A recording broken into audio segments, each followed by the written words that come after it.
بسم اللہ الرحمن الرحیم۔ حضور صلی اللہ علیہ وسلم کی عمر 35 سال ہوئی تو مکہ میں زبردست سیلاب آیا۔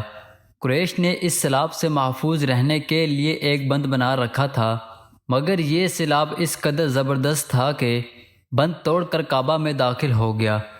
پانی کی زبردست ریلوں اور پانی کے اندر جمع ہونے کی وجہ سے کعبہ کی دیوار میں دراڑیں پڑ گئی۔ اس سے پہلے ایک مرتبہ یہ دیواریں آگ لگ جانے کی وجہ سے کمزور ہو چکی تھی، اور یہ واقعہ اس طرح ہوا تھا کہ ایک مرتبہ کوئی عورت کعبہ کو دھونی دے رہی تھی کہ اس آگ میں سے ایک چنگاری اڑ کر کعبہ کے پردوں تک پہنچ گئی۔ اس پردوں کو آگ لگ گئی اور دیواریں تک جل گئی۔ اس طرح دیواریں بہت کمزور ہو گئی تھی۔ یہی وجہ تھی کہ سیلاب نے ان کمزور دیواروں میں شکاف کر دیے۔ سیدنا ابراہیم علیہ السلام نے کعبہ کی جو دیواریں اٹھائی تھی وہ 9 گز اونچی تھی اور ان پر چھت نہیں تھی۔ لوگ کعبہ کے نذرانے وغیرہ لاتے، یہ نذرانے کپڑے اور خوشبو وغیرہ ہوتے تھے۔ کعبہ کے اندر جو کنواں تھا یہ سب نذرانے اس کنویں میں ڈال دیے جاتے تھے۔ کنویں کا اندرونی حصہ دائیں طرف تھا، اس کو کعبہ کا خزانہ کہا جاتا تھا۔ کعبہ کے خزانے کو ایک مرتبہ ایک چور نے چرانے کی کوشش کی، چور کنویں میں ہی مر گیا۔ اس کے بعد اللہ تعالیٰ نے اس کی حفاظت کے لیے ایک سانپ کو مقرر کر دیا۔ یہ سانپ کنویں کی منڈیری پر بیٹھا رہتا، کسی کو خزانے کے نزدیک نہیں آنے دیتا تھا۔ قریش اس سے خوف زدہ رہتے تھے۔ اب جب کعبہ کی دیواروں میں شگاف پڑ گئے اور نئے سرے سے اس کی تعمیر کا سلسلہ پیش آیا تو اللہ تعالیٰ نے ایک پرندہ بھیجا، وہ سانپ کو اٹھا لے گیا۔ یہ دیکھ کر قریش کے لوگ بہت خوش ہوئے۔ اب انہوں نے نئے سرے سے کعبہ کی تعمیر کا فیصلہ کر لیا اور پروگرام بنایا کہ بنیادیں مضبوط بنا کر دیواروں کو زیادہ اونچا اٹھایا جائے گا۔ اسی طرح دروازے کو بھی اونچا کر دیا جائے گا تاکہ کعبہ میں کوئی داخل نہ ہو، صرف وہی شخص داخل ہو جسے وہ اجازت دیں۔ اب انہوں نے پتھر جمع کیے، ہر قبیلہ اپنے حصے کے پتھر الگ جمع کر رہا تھا۔ چندہ بھی جمع کیا گیا۔ چندے میں انہوں نے پاک کمائی دی، ناپاک کمائی نہیں دی۔ مثلاً طائفوں کی آمدنی، سود کی کمائی، دوسروں کا مال غصب کر کے حاصل کی گئی دولت چندے میں نہیں دی۔ پاک کمائی انہوں نے بلا وجہ نہیں دی۔ ایک خاص واقعہ پیش آیا تھا جس سے وہ اس نتیجے پر پہنچے تھے کہ اس کام میں صرف پاک کمائی لگائی جائے گی۔ وہ واقعہ یوں تھا کہ ایک قریشی سردار ابو وہب اور عمر بن عائد نے جب یہ کام شروع کرنے کے لیے ایک پتھر اٹھایا تو پتھر اس کے ہاتھ سے نکل کر پھر اسی جگہ پہنچ گیا جہاں سے اسے اٹھایا گیا تھا۔ اس پر قریشی حیران و پریشان ہوئے۔ آخر خود وہب کھڑا ہوا اور بولا، اے گروہ قریش، کعبہ کی بنیادوں میں سوائے پاک مال کے کوئی دوسرا مال شامل مت کرنا۔ بیت اللہ کی تعمیر میں کسی بدکار عورت کی کمائی، سود کی کمائی یا زبردستی حاصل کی گئی دولت ہرگز شامل نہ کرنا۔ یہ نبی کریم صلی اللہ علیہ وسلم کے والد حضرت عبداللہ کے ماموں تھے اور اپنی قوم میں شریف آدمی تھے۔ جب قریش کے لوگ خانہ کعبہ کی تعمیر کے لیے پتھر ڈھو رہے تھے تو ان کے ساتھ نبی صلی اللہ علیہ وسلم بھی پتھر ڈھونے میں شریک تھے۔ آپ صلی اللہ علیہ وسلم پتھر اپنی گردن پر رکھتے۔ تعمیر شروع کرنے سے پہلے قریش کے لوگوں نے خوف محسوس کیا کہ دیواریں گرنے سے کہیں ان پر کوئی مصیبت نازل نہ ہو جائے۔ آخر ایک سردار ولید بن مغیرہ نے کہا، کعبہ کی دیواریں گرانے سے تمہارا ارادہ اصلاح اور مرمت کا ہے، اس کو خراب کرنے کا نہیں۔ جواب میں لوگوں نے کہا، ظاہر ہے ہم تو مرمت اور اصلاح چاہتے ہیں۔ یہ سن کر ولید نے کہا، تب پھر سمجھ لو کہ اللہ تعالیٰ اصلاح کرنے والے کو برباد نہیں کرتا۔ پھر ولید ہی نے گرانے کے کام کی ابتدا کی، لیکن اس نے ابھی صرف ایک ہی حصہ گرایا تھا کہ معلوم ہو جائے کہ ان پر کوئی تباہی تو نہیں آتی۔ جب وہ رات خیریت سے گزر گئی تو دوسرے دن سب لوگ اس کے ساتھ شریک ہو گئے اور پوری عمارت گرا دی، یہاں تک کہ بنیاد تک پہنچ گئے۔ یہ بنیاد حضرت ابراہیم علیہ السلام کے ہاتھ کی رکھی ہوئی تھی۔ حضرت ابراہیم علیہ السلام نے بنیادوں میں سبز رنگ کے پتھر رکھے تھے۔ یہ پتھر اونٹ کی کوہان کی طرح کے تھے اور ایک دوسرے سے جڑے ہوئے تھے۔ ان لوگوں کے لیے انہیں توڑنا بہت مشکل ثابت ہوا۔ دائیں کونے کے نیچے سے قریش کو ایک تحریر ملی، وہ تحریر سریانی زبان میں لکھی گئی تھی۔ انہیں سریانی زبان نہیں آتی تھی۔ آخر ایک یہودی کو تلاش کر کے لایا گیا۔ اس نے وہ تحریر پڑھ کر انہیں سنائی۔ میں اللہ مکہ کا مالک ہوں، جس کو میں نے اس دن پیدا کیا، جس دن میں نے آسمانوں اور زمینوں کو پیدا کیا، جس دن میں نے سورج اور چاند بنائے۔ میں نے اسے یعنی مکہ کو 7 فرشتوں کے ذریعے گھیر رکھا ہے۔ اس کی عظمت اس وقت تک ختم نہیں ہوگی جب تک اس کے دونوں طرف پہاڑ موجود ہیں، اور ان پہاڑوں کے سردار میں سے ایک ابو قبیس پہاڑ ہے، وہ صفا پہاڑی کے سامنے ہے، اور دوسرا کئیکان پہاڑ ہے جو مکہ کے قریب ہے، جس کا رخ ابو قبیس پہاڑ کی طرف ہے۔ یہ شہر اپنے بندشوں کے لیے پانی اور دودھ کے لحاظ سے بہت بابرکت اور نفع بخش ہے۔ یہ پہلی تحریر تھی۔ دوسری مقام ابراہیم سے ملی۔ اس میں لکھا تھا کہ مکہ اللہ تعالیٰ کا محترم اور موزوں شہر ہے۔ اس کا رزق 3 راستوں سے اس میں آتا ہے۔ یہاں 3 راستوں سے مراد قریش کے 3 تجارتی راستے ہیں۔ ان راستوں سے کاروان آتے جاتے ہیں۔ تیسری تحریر اس سے کچھ فاصلے پر ملی۔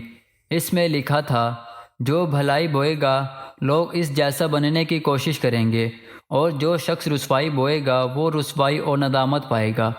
تم برائیاں کر کے بھلائی کی امید لگاتے ہو، ایسا ہی ہے جیسے کیکر یعنی کانٹے دار درخت میں کوئی انگور تلاش کرے۔ یہ تحریر کعبہ کے اندر پتھر پر کندہ ملی۔ کعبہ کی تعمیر کے سلسلے میں قریش کو پتھروں کے علاوہ لکڑی کی بھی ضرورت تھی۔ چھت اور دیواروں میں لکڑی درکار تھی۔ لکڑی کا مسئلہ اس طرح حل ہوا کہ ایک جہاز عرب کے ساحل سے آ کر ٹکرا گیا۔ آج اس مقام کو جدہ کا ساحل کہا جاتا ہے، پہلے مکہ کا ساحل کہلاتا تھا، اسی لیے مکہ کا قریب ترین ساحل یہی تھا۔ ساحل سے ٹکرا کر جہاز ٹوٹ گیا۔ وہ جہاز کسی رومی تاجر کا تھا۔ اس میں سنگ مرمر، لکڑی اور لوہے کا سامان روم کے لیے لے جایا جا رہا تھا۔ قریش کو اس جہاز کے بارے میں پتہ چلا۔ یہ لوگ وہاں پہنچے اور ان سے لکڑی خرید لی۔ اس طرح چھت کی تعمیر میں یہ لکڑی استعمال کی گئی۔ آخر کعبہ کی تعمیر کا کام حجر اسود تک پہنچ گیا۔ اب یہاں ایک نیا مسئلہ پیدا ہو گیا۔ سوال یہ تھا کہ حجر اسود کو کون اٹھا کر اس جگہ پر رکھے گا؟ ہر قبیلہ یہ فضیلت خود حاصل کرنا چاہتا تھا۔ یہ جھگڑا اس حد تک بڑھ گیا کہ مرنے مرانے تک نوبت آ گئی۔ لوگ ایک دوسرے کو قتل کرنے پر تل گئے۔ قبیلہ عبدالدار نے قبیلہ عدی کے ساتھ مل کر ایک برتن میں خون بھرا اور اس میں اپنے ہاتھ ڈبو کر کہا، حجر اسود ہم خود رکھیں گے۔ اسی طرح دوسرے قبیلے بھی اٹھ کھڑے ہوئے۔ تلواریں نیاموں سے نکل آئی۔ آخر وہ سب بیت اللہ میں جمع ہوئے۔ ان لوگوں میں ابو امیہ بن مغیرہ تھا۔ اس کا نام حذیفہ تھا۔ قریش کے پورے قبیلے میں یہ سب سے زیادہ عمر والا تھا۔ یہ امیر المومنین سیدہ ام سلمہ رضی تعالی عنہا کا باپ تھا۔ یہ قریش کے انتہائی شریف لوگوں میں سے تھا۔ مسافروں کو سفری سامان اور کھانا دینے کے سلسلے میں بہت مشہور تھا۔ اس وقت اس شدید جھگڑے کو ختم کرنے کے لیے اس نے ایک حل پیش کیا۔ اس نے سب سے کہا، اے قریش کے لوگو، اپنا جھگڑا ختم کر کے تم یوں کرو کہ حرم کے صفا نامی دروازے سے جو شخص سب سے پہلے داخل ہو، اس سے فیصلہ کروا لو۔ وہ تمہارے درمیان جو فیصلہ کرے سب اسے مان لے۔ یہ تجویز سب نے مان لی۔ آج اس دروازے کو باب الاسلام کہا جاتا ہے۔ یہ دروازہ رکن ایمانی اور رکن اسود کے درمیانی حصے کے سامنے ہے۔ اللہ کی قدرت کے اس دروازے سے سب سے پہلے حضرت محمد صلی اللہ علیہ وسلم تشریف لائے۔ قریش نے جیسے ہی آپ صلی اللہ علیہ وسلم کو دیکھا تو پکار اٹھے، یہ تو امین ہیں، یہ تو محمد ہیں، ہم ان پر راضی ہیں۔ اور ان کے ایسا کہنے کی وجہ یہ تھی کہ قریش اپنے آپس کے جھگڑوں کے فیصلے آپ صلی اللہ علیہ وسلم سے ہی کرواتے تھے۔ آپ صلی اللہ علیہ وسلم کسی کی بلا وجہ حمایت نہیں کرتے تھے، نہ بلا وجہ کسی کی مخالفت کرتے تھے۔ پھر ان لوگوں نے اپنے جھگڑے کی تفصیل آپ صلی اللہ علیہ وسلم کو سنائی۔ ساری تفصیل سن کر آپ صلی اللہ علیہ وسلم نے فرمایا، ایک چادر لے آؤ۔ وہ لوگ چادر لے آئے۔ آپ صلی اللہ علیہ وسلم نے اس چادر کو بچھایا اور اپنے دست مبارک سے حجر اسود کو اٹھا کر اس چادر میں رکھ دیا۔ اس کے بعد آپ صلی اللہ علیہ وسلم نے ارشاد فرمایا کہ ہر قبیلے کے لوگ اس چادر کا ایک ایک کنارہ پکڑ لیں، پھر سب مل کر اسے اٹھائیں۔ انہوں نے ایسا ہی کیا، چادر کو اٹھائے ہوئے اس مقام تک آ گئے جہاں حجر اسود کو رکھنا تھا۔ پھر نبی صلی اللہ علیہ وسلم نے حجر اسود کو اٹھا کر اس کی جگہ رکھنا چاہا۔ اسی وقت ایک نجی شخص آگے بڑھا اور تیز آواز میں بولا، بڑے تعجب کی بات ہے کہ تم لوگوں نے ایک کم عمر نوجوان کو ایسا رہنما بنا لیا، اس کی عزت افزائی میں لگ گئے ہو۔ یاد رکھو، یہ شخص تمہیں گروہوں میں تقسیم کر دے گا، تم لوگوں کو پارا پارا کر دے گا۔ قریب تھا کہ لوگوں میں اس کی باتوں سے ایک بار پھر جھگڑا ہو جائے، لیکن پھر خود ہی انہوں نے محسوس کر لیا کہ حضور صلی اللہ علیہ وسلم نے جو فیصلہ کیا ہے وہ لڑانے والا نہیں، لڑائی ختم کرنے والا ہے۔ چنانچہ حجر اسود کو نبی صلی اللہ علیہ وسلم نے اپنے مبارک ہاتھوں سے اس جگہ پر رکھ دیا۔ مورخوں نے لکھا ہے کہ یہ نجی شخص دراصل ابلیس تھا جو اس موقع پر انسانی شکل میں آیا تھا۔ جب کعبہ کی تعمیر مکمل ہو گئی تو قریش نے اپنے بتوں کو پھر سے اس میں سجا دیا۔ کعبہ کی یہ تعمیر جو قریش نے کی تھی چوتھی تعمیر تھی۔ سب سے پہلے کعبہ کو فرشتوں نے بنایا تھا۔ بعض صحابہ نے فرمایا کہ زمین و آسمان کو پیدا کرنے سے پہلے اللہ تعالیٰ کا عرش پانی کے اوپر تھا۔ جب عرش پانی پر ہونے کی وجہ سے حرکت میں آیا تو اس پر یہ کلمہ لکھا گیا، اللہ تعالیٰ کے سوا کوئی معبود نہیں، محمد صلی اللہ علیہ وسلم اس کے رسول ہیں۔ اس کلمے کے لکھے جانے کے بعد عرش ساکن ہو گیا۔ پھر اللہ تعالیٰ نے آسمان اور زمین کو پیدا کرنے کا ارادہ فرمایا تو اس نے پانی پر ہوا بھیجی، اس نے پانی میں موجیں اٹھانے لگی اور بخارات اٹھنے لگے۔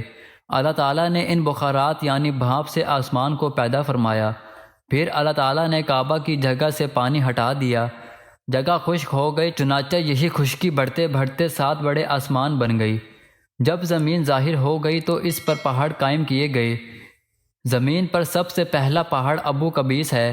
پھر اللہ تعالیٰ نے فرشتوں کو حکم دیا اور فرمایا، زمین پر میرے نام کا ایک گھر بناؤ تاکہ آدم کی اولاد اس گھر کے ذریعے میری پناہ مانگے۔